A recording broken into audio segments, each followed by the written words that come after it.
man tested positive for PEDs the day before the fight and the day of the fight. God. I don't know, man. It's tricky, you know what I'm saying? I feel like, I don't know, man. I don't know if he's taking it, he's trolling right now, so the way he's going about it is like, is either he don't give a fuck or he actually didn't test positive, you know what I'm saying? I feel like they really got to look into it. Like I said before, if they doing, I test for about it, you know what I'm saying? And I know like 2-3 days after the fight, they'll come right to you and let you know like if you did your thing or you tested negative, you know what I'm saying? So, I mean, I don't know. I just gotta, you know what I'm saying? I don't know. That's something tricky. What do you think should be the punishment for fighters that test positive? Nah, yeah, I think boxing, you know, it's always stay a clean sport. You know what I'm saying? We going in there, you know, we fight for our lives. You know, not just in the fight, but also, you know, the king is here. Not also that, but you know, like just in the gym, you know what I'm saying, and just putting our body through hell. You know, so for a fighter to go in there to cheat and try to get one up on another fighter is crazy. Devin said, you know, and I think Bill said if everything comes conclusive, if he did indeed test positive, they should give Devin Haney his O back. Yeah, for sure, 1,000%. Yeah, 1,000%. You know, I feel like, you know, if you do come overweight, 3 pounds, and then now you tested positive, you know what I'm saying, for PEDs and stuff. Yeah, they should do that. You know, I grew up with both of those guys, man, in the amateurs, for many years. Like a lot of years, we all went to nationals together. We traveled together. You know, so those are both my boys. Obviously, I'm more cooler with Devin. You know what I'm saying? I was more friends with Devin in the amateurs. You know, I wish him nothing but the best. But yeah, definitely, bro. If it does come down to that, yeah, they should give it back his own. If you're in sample size, you know. Yeah, hell yeah. Ryan's crazy, bro. I'm not gonna lie. That kid is crazy, man, and I like it. You know what I'm saying? It's good for the sport. You know, he psyched the whole world out. He psyched me out. I thought he was gonna lose, you know, and he did what he had to do. You know what I'm saying? So shout out to him. You should take that B sample, like when you do box. Oh yeah, definitely. And kind of what's the protocol? Like I know you said you enrolled in bars, so what do they essentially make you do prior and after, just to prevent any type of? I mean, when I was, you know, Vada with me, they was checking me every week. You know, they was popping up at my house every week. You know, they didn't tell me a time or nothing. They'll come at 5 in the morning. They'll come at 8 in the morning. Like every time I'm sleeping, they'll come. And then the day of the fight, I think they tested me. And then right after the fight, they tested me. And they took blood and everything. You submit your supplements in there too, like at any point you have to tell them, hey, this is what I'm working with. Yeah, you gotta let them know everything that you're taking. You know what I'm saying? So that they're aware of everything. You feel me? Edgar, if indeed everything comes conclusive, if he did or didn't, would you like to see a rematch? With Haney and Garcia, maybe. I mean, if it comes out that he's he tested positive, yeah, definitely, bro. I think he deserves it. You know what I'm saying? If you trying to get one up on a person like that, I feel like you should run it back. Edgar, if you were in Haney's position, what would you be thinking and feeling, you know, in his position? I'll be tight, man. I want to kill that motherfucker for real. I'll be tight, not because you came overweight and then now you using PADs, like it's crazy. But listen, man, I hope, you know what I'm saying, that he didn't have, you know what I'm saying, that he didn't test positive for that, you know what I'm saying, I hope it's a fluke, because at the end of the day, those are both my boys, you know what I'm saying, and we grew up in the amateurs, they made millions, you know, and they doing it for the sport.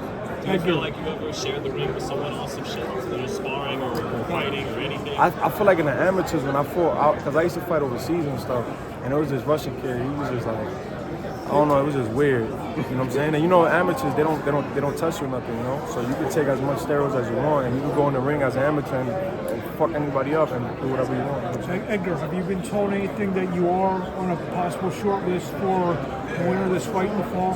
Yeah, 1,000% we're gonna make it happen. Like I said, so you believe that will be the next fight? Yeah, for sure. That's why I'm here. You know, I wouldn't be here if it wasn't like that. You know what I'm saying? I don't, you know me. I don't really pop up at fights like that, but you know, this is important. You know, this is an important weekend for me. You know, to support the Mexicans, but also, you know, Canelo and you know, so we can make the fight happen in September. Will you become the biggest Canelo fan on Saturday night? Yeah, I got to, man. So we can make that fight happen. Listen, that fight's gonna be the biggest fight of this year. You know, people don't understand, right, that I got a crazy backing. Like, my fan base is crazy. I got the whole Puerto Rico supporting me. I'm a superstar already, so, you know, he knows it, I know it, that, you know, this is the biggest fight that could be for 2024. What do you have winning this fight, and how do you think it's gonna play out? I want Canelo to win. I think if Canelo lands on his chin early, he's going out. I don't think Munguia has the chin for Canelo. But I do know that Canelo Munguia's coming to fight. He's coming like a storm. So Canelo just got to be on his P's and Q's. And if Canelo is not on his P's and Q's and alert of a lot of things, he's gonna be in for a long night. I know you saw the press conference yesterday between Oscar and him, and it felt like there was a lot of fuel that they had to let, a lot of fuel between them. Yeah. Do you believe maybe possibly that Oscar probably got in Canelo's head and the stuff that was said? Because it was a fired up Canelo. Nah, yeah, for sure. I wouldn't say he got in his head, but De La Hoya, man, that dude's crazy, bro. I want to see him too, cause he was talking shit about me too, but What was he saying? But I forgot, he was talking something about my last fight. Was it my last fight or right before my last fight? But I think he's just trolling too, man. Like, he shouldn't have never did that, you know what I'm saying? Especially on a day like that, or like yesterday, it was crazy. Yo, speaking of Haney Garcia, it seemed like there was maybe like some words exchanged with Tank at the fight or something like that, or he said something maybe about your dad. What was that about? Tank. Oh yeah, we was in no. It was crazy. We was in Starlers, we was in the club, you know what I'm saying? And Pops was trying to show him love in the club. We was in Starlers in the club. Pops was trying to show him love, and he came out a little aggressive. I feel like because he didn't know too much people what was going. It was so crowded in the club. It was so crazy packed. And like he brushed Pops off, you know what I'm saying? And we grew up with Tank too in the amateurs, so when I seen it, that's when I got crazy, and then he got crazy. We started going back and forth, but he capped it, and he left the club too and started going on Twitter and Twitter fingers. Now, also, it seemed recently you had some words with David Morrell. I don't want to talk about that. Nah. Well, all right. Well, let's talk this one because you made I feel like you made Latin waves. You was just on stage with, I believe, DJ Camilo. Yeah, nah, I was on stage with Alex Sensation. Alex Sensation, and they announced, or he announced, you and Canelo for September. I mean, is it that realistic to where we can be announcing it to 20,000 people? Oh yeah. He just got to do his thing, man. Canelo got to do his thing this weekend, and we definitely gonna make it happen. It's gonna be the biggest fight of 2024. I keep telling everybody that people don't understand the magnitude of that fight. You know what I'm saying? Like, you got two countries going against each other. You got Puerto Rico that's a fine country. You got Mexico that's a fine country. And obviously I'm a star, he's a star. So it just makes sense for this year to make it happen. Edgar, Jaime Munguia, it's his second fight with Freddie Roach. Everybody has a chance when they step in the ring, right? But obviously Canelo's experience is going to be the big factor coming in here. But do you see maybe Munguia giving him any problems maybe throughout the rounds? If so, in what fashion? Yeah,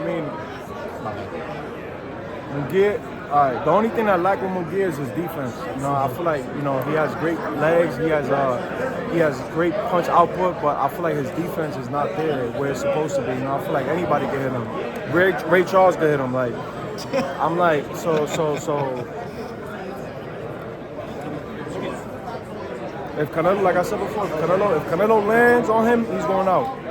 It's gonna be a short night. But if Canelo can't land the shots that he wants, then he's gonna be in it for a long night. You know what I'm saying? Because at the end of the day, Munguia is a beast.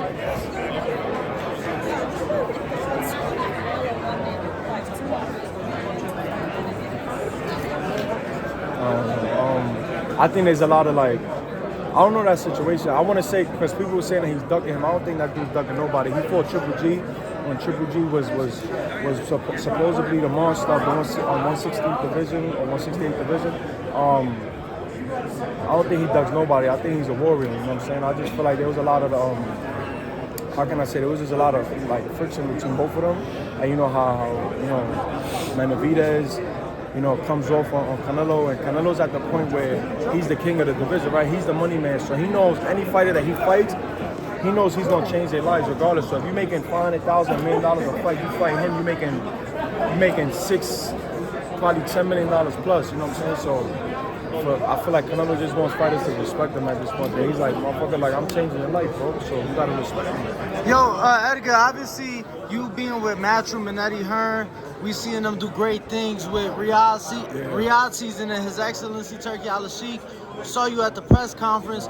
Is it possible for you in the near future to be on one of those Riyadh season cards, whether it be here or overseas? Yeah, for sure, man. I'm open. You know what I'm saying? I'm open to everything, man. And especially with them, you know, I know he's watching me and he likes me as a fighter. You know, he likes. I know he loves the heavyweights. You know what I'm saying? But I know, you know, I spoke to him briefly through Instagram and stuff, and you know, we spoke, and you know, he was talking about, you know, trying to bring me out there as well. So. That's something in the works too as well. You know, like out there, doing it out there is dope. You know what I'm saying? Especially there's a lot of money out there too to be made. Now, obviously we spoke on the Canelo fight. Should it happen in September, would you go straight into that fight, or would you take a fight in between? Nah, we're going straight into that fight. Definitely. Like if we can make it happen in September, I'm going straight into camp. You know, and getting ready, because that's going to be a big fight. You know what I'm saying? And at the end of the day too, it's about legacy, bro. You know, and there's never been a Puerto Rican male. You know, my sister did it, but as far as, you know how it is, bro, like the males, it makes a larger impact. You know what I'm saying, in boxing. So I feel like if you know, if we win these titles, man, and we become undisputed, bro, it's gonna be something different for the island. Thanks, Edgar.